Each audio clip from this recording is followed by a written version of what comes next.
Railway with Shyam YouTube channel पर आप सभी लोगों का स्वागत है। आशा करता हूं आप सभी लोग अच्छे होंगे, स्वस्थ होंगे और घर पर रह कर के आप अपने एग्जाम रेलवे ग्रुप डी भर्ती परीक्षा 2025 की मन लगा करके तैयारी कर रहे होंगे। आज के इस वीडियो में रेलवे ग्रुप डी में पूछे जाने वाले जीके के प्रश्न लेकर के आऊँ और इसकी वीडियो में मैं आपको हिस्ट्री के प्रश्न कराऊंगा जो आपके एग्जाम के लिए सबसे ज़्यादा महत्वपूर्ण है। तो आज के इस इतिहास के प्रश्नों को आपको शुरू से लेकर के एंड तक फुल वॉच करते रहना है। तो चलिएगा फिर शुरू करते हैं आज का अपने ये प्रश्न। तो पहला प्रश्न आ जाता है कि भारतीय सिविल सेवा के जन्मदाता कौन है? तो बताओ कौन है। प्रश्न संख्या 1 का राइट आंसर क्या हो जाएगा?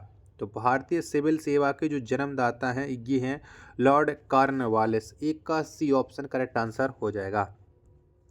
प्रश्न संख्या 2 आ जाता है आपके सामने कि बक्सर के युद्ध में अंग्रेज के सेनापति कौन था? तो बताओ कौन था अंग्रेजों का सेनापति बक्सर के युद्ध में? तो लॉर्ड हेक्टर मुनरो ये अंग्रेजों की तरफ से सेनापति था। प्रश्न संख्या 2 का ए ऑप्शन करेक्ट आंसर हो जाएगा। प्रश्न संख्या 3 आ जाता है कि इलाहाबाद की प्रथम संधि कब की गई? तो बताओ कब हुई थी इलाहाबाद की प्रथम संधि? प्रश्न संख्या 3 का राइट आंसर क्या हो जाएगा? तो 12 अगस्त 1765 में इलाहाबाद की प्रथम संधि हुई थी। प्रश्न संख्या 3 का ए ऑप्शन करेक्ट आंसर हो जाएगा।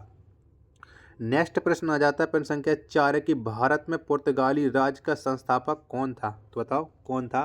प्रश्न संख्या 4 का राइट आंसर क्या हो जाएगा? तो भारत में पुर्तगाली राज का जो संस्थापक था वो था फ्रांसिस्को डी अल्मीड़ा, यानी 4 का बी ऑप्शन करेक्ट आंसर हो जाएगा। नेक्स्ट प्रश्न आ जाता है प्रश्न संख्या 5 कि सिख धर्म में संगत एवं पंगत का प्रचलन किसने शुरू किया था?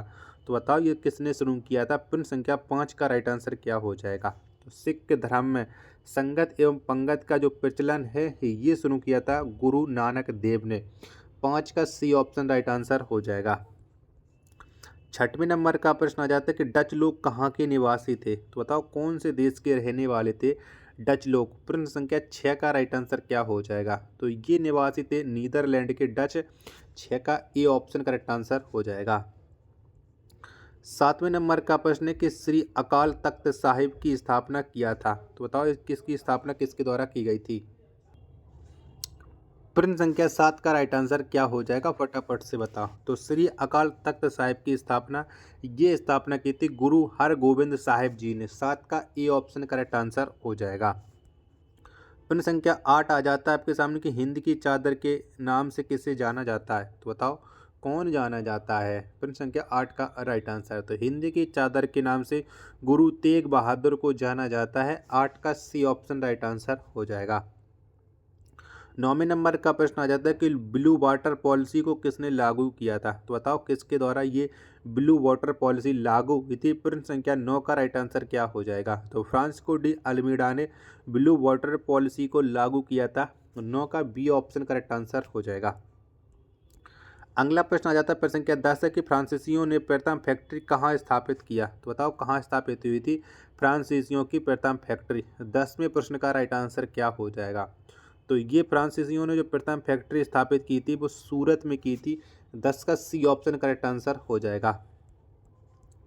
11वें नंबर का प्रश्न आ जाता है आपके सामने कोलकाता शहर की स्थापना किसने किया? तो बताओ किसने की थी कोलकाता शहर की स्थापना? 11वें प्रश्न का राइट आंसर क्या हो जाएगा? तो जॉब चॉर्नोक ने कोलकाता शहर की स्थापना की थी। 11 का ए ऑप्शन करेक्ट आंसर हो जाएगा।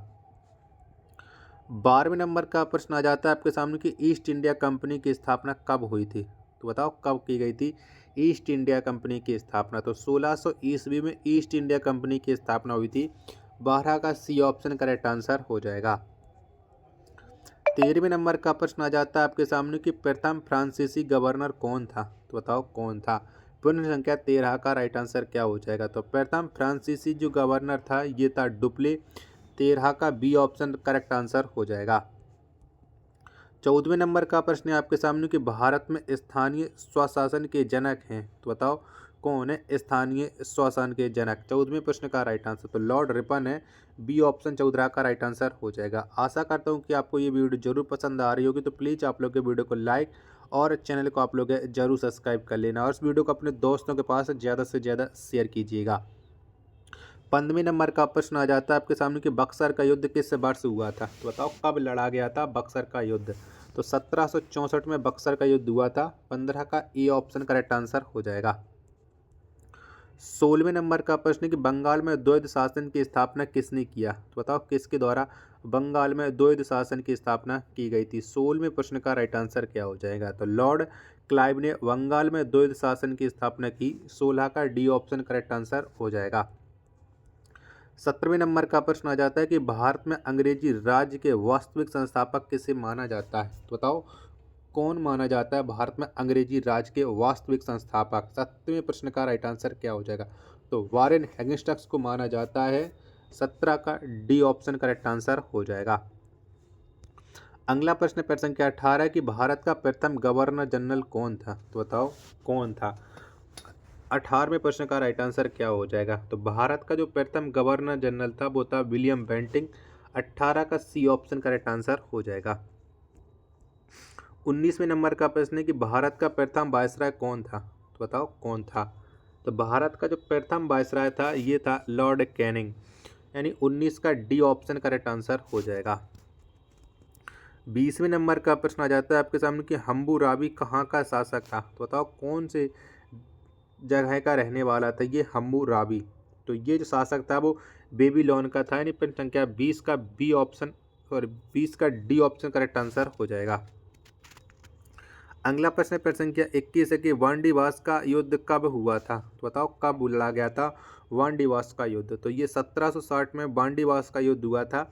21 का बी ऑप्शन करेक्ट आंसर हो जाएगा।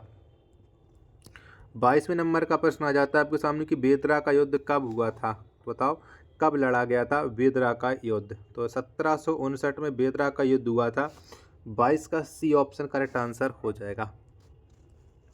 प्रश्न संख्या 23 आ जाता है आपके सामने खालसा पंथ की स्थापना किसने किया था? तो बताओ किसके द्वारा खालसा पंथ की स्थापना है वो की गई थी? तो खालसा पंथ की स्थापना गुरु गोविंद सिंह ने की थी। 23 का डी ऑप्शन राइट आंसर हो जाएगा।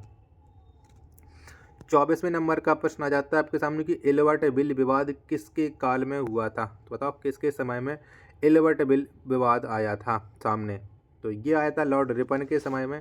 24 का डी ऑप्शन करेक्ट आंसर हो जाएगा। वीडियो पसंद आ रही होगी तो प्लीज़ वीडियो को लाइक और चैनल को सब्सक्राइब करना बिल्कुल ना भूलें। 25वें नंबर का प्रश्न आ जाता है कि फ्रांसीसियों और अंग्रेज के बीच वांडीवास के युद्ध में अंग्रेजी सेना का नेतृत्व किसने किया था? तो अंग्रेजी सेना का जो नेतृत्व किया था वो आयरकूट ने किया था।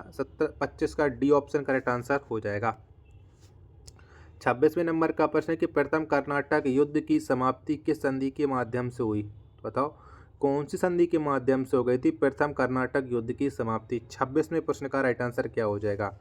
तो इसकी समाप्ति हो गई थी एक्स ला साफिल के माध्यम से। 26 का ए ऑप्शन राइट आंसर हो जाएगा। 27वें नंबर का प्रश्न आ जाता है कि प्लासी के युद्ध में अंग्रेजी सेना का नेतृत्व किसने किया था? तो बताओ किसके द्वारा नेतृत्व किया गया था प्लासी के युद्ध में?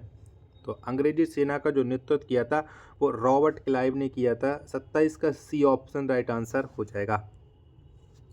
नेक्स्ट प्रश्न आ जाता है प्रश्न संख्या 28 से कि भारत में स्थायी बंदोबस्त किसने लागू किया?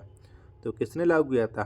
तो भारत में जो स्थायी बंदोबस्त है इसे जो लागू किया था वो कॉर्नवालिस ने किया था, यानी 28 का ए ऑप्शन राइट आंसर हो जाएगा।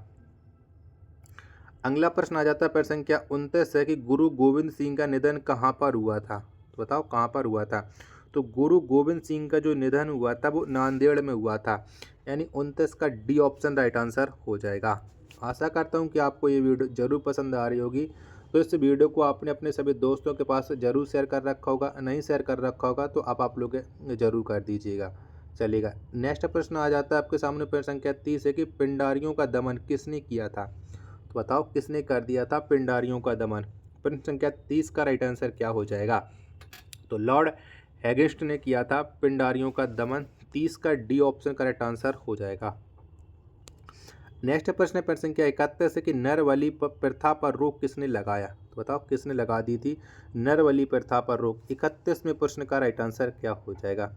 तो लॉर्ड हार्डिंग प्रथम ने नरबलि प्रथा पर रोक लगा दी थी। 31 का ए ऑप्शन करेक्ट आंसर हो जाएगा। 32वें नंबर का प्रश्न है कि भारत में सती प्रथा का अंत किस गवर्नर जनरल के द्वारा किया गया? तो बताओ किसने सती प्रथा का अंत किया था भारत में। 32वें प्रश्न का राइट आंसर क्या हो जाएगा। तो लॉर्ड विलियम बेंटिंग ने कर दिया था। डी ऑप्शन राइट आंसर हो जाएगा। अगला प्रश्न संख्या 33 है कि सिराजुद्दौला के प्रमुख सेनापति कौन था। तो बताओ कौन था। तो सिराजुद्दौला का जो प्रमुख सेनापति था वो था मीर जाफर। 33 का सी ऑप्शन राइट आंसर हो जाएगा। 34वें नंबर का प्रश्न आ जाता है कि श्रीरंगपट्टनम में स्वतंत्रता का वृक्ष किसने लगवाया। तो बताओ किसने लगवाया था। तो श्रीरंगपट्टनम में जो स्वतंत्रता का वृक्ष लगवाया था वो टीपू सुल्तान ने लगवाया था। 34 का बी ऑप्शन राइट आंसर हो जाएगा। प्रश्न संख्या 35 आ जाता है कि तृतीय कर्नाटक युद्ध किस संधि के द्वारा समाप्त हुई। तो बताओ कौन सी संधि के तहत तृतीय कर्नाटक युद्ध है वो समाप्त हो गया था। 35वें प्रश्न का राइट आंसर क्या हो जाएगा। तो यह समाप्त हुआ था पेरिस की संधि के तहत। 35 का ए ऑप्शन राइट आंसर हो जाएगा। नेक्स्ट प्रश्न संख्या 36 है कि टीपू सुल्तान ने राजधानी कहाँ स्थापित किया था। तो बताओ कहाँ पर बनाई थी टीपू सुल्तान ने राजधानी अपनी। प्रश्न संख्या 36 का राइट आंसर क्या हो जाएगा। तो इसने बनाई थी श्रीरंगपट्टनम में। 36 का सी ऑप्शन का राइट आंसर हो जाएगा। 37वें नंबर का प्रश्न है कि स्वर्ण मंदिर की नींव किसने रखा था। तो बताओ किसने रखी थी स्वर्ण मंदिर की नींव। 37वें प्रश्न का राइट आंसर क्या हो जाएगा। तो साईं मियां मीर ने स्वर्ण मंदिर की नींव रखी थी। 37वें प्रश्न का डी ऑप्शन का राइट आंसर हो जाएगा। 38वें नंबर का प्रश्न है कि सिख धर्म के अंतिम गुरु कौन थे। बताओ कौन थे। तो सिक्किम धर्म के जो अंतिम गुरु थे वो गुरु गोविंद सिंह थे। 38 का डी ऑप्शन राइट आंसर हो जाएगा। 39वें नंबर का प्रश्न है कि टीपू सुल्तान की मृत्यु कब हुई। तो बताओ कब हुई थी। तो टीपू सुल्तान की जो मृत्यु हुई थी वो 1799 में हुई थी। 39वें प्रश्न का सी ऑप्शन राइट आंसर हो जाएगा। प्रश्न संख्या 40 और अंतिम प्रश्न है आज के सेट का कि गुरु गोविंद सिंह का जन्म कब हुआ। तो बताओ कब हुआ था। तो गुरु गोविंद सिंह का जो जन्म हुआ था वो 1666 में हुआ था। 40 का ए ऑप्शन करेक्ट आंसर हो जाएगा। आशा करता हूँ कि आपको ये वीडियो जरूर पसंद आई होगी। तो प्लीज़ आप लोग इस वीडियो को लाइक और चैनल को सब्सक्राइब करना बिल्कुल ना भूलें। मिलते हैं और नेक्स्ट वीडियो के साथ, तब तक के लिए धन्यवाद। जय हिंद, वंदे मातरम।